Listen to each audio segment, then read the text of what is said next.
ఈ రోజు friend birthday park లో చిన్నగా సెలబ్రేట్ చేసాము. పూర్తి వ్లాగ్ మిస్ అవ్వకండి. బర్త్డే అంటే ఫస్ట్ కేక్ కదా, అందుకే దగ్గరలో ఉన్న గ్రాండ్ ఎమిరేట్స్ మార్కెట్ కి వచ్చాము. ఇక్కడ కేక్స్ చాలా ఫ్రెష్ గా ఉంటాయి.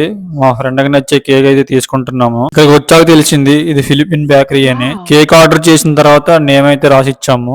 కేక్ తీసుకుని దగ్గరలోనే పార్క్ అయితే వచ్చాము. పార్క్ వచ్చిన తర్వాత ఫ్రెండ్ కాల్ చేసి రమ్మన్నాం. ఫ్రెండ్ వచ్చిన తర్వాత విష్ చేసి రిమైనింగ్ ఫ్రెండ్స్ అందరూ వచ్చే వరకు వెయిట్ చేసి కేక్ కట్ చేసి ఫుల్ గా సెలబ్రేట్ చేసాము. కేక్ కటింగ్ అంతా అయిపోయింది. నెక్స్ట్ అయితే ఆకలి స్టార్ట్ అయింది. దగ్గరలో ఉన్న రెస్టారెంట్ కి అయితే స్టార్ట్ అయ్యాం. మేము వెళ్ళింది గుడ్ బర్గర్ రెస్టారెంట్, మా ఏరియాలో కొంచెం ఫేమస్. ఫుడ్ అంతా ఆర్డర్ చేసి ఫుల్ గా అయితే తిన్నాము. ఫుడ్ టేస్ట్ కూడా ఇంకా చాలా బాగుంది. మేము ఆర్డర్ చేసిన food 3 types of chicken charcoals. First ఎరిఫోర్ చికెన్ చార్కోల్, రెండు ఏంటంటే డైనమేట్ చికెన్ చార్కోల్, మూడోది ఏంటంటే పెప్పర్ చికెన్ చార్కోల్. ఇదంతా బర్త్డే ట్రీట్. టోటల్ గా ప్రైస్ వచ్చేసరికి 130 dirhams అయ్యింది. ఈ వీడియో నా వాయిస్ కొంచెం క్లారిటీ లేకపోతే ఏమనుకోద్దు, కొంచెం హెల్త్ బాగాలేదు.